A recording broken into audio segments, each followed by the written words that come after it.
to see continuous solution annealing furnace of stainless steel. Here you can see the roller type continuous furnace. The material is being loaded from this side.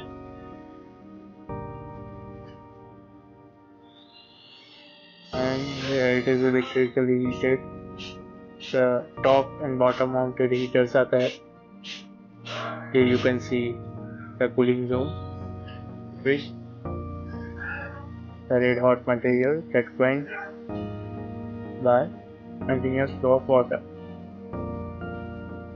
The whole system is flame sprocket driven.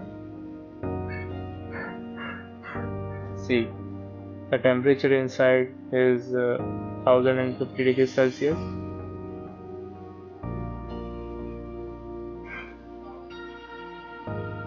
The capacity of this furnace is 300 kg per hour.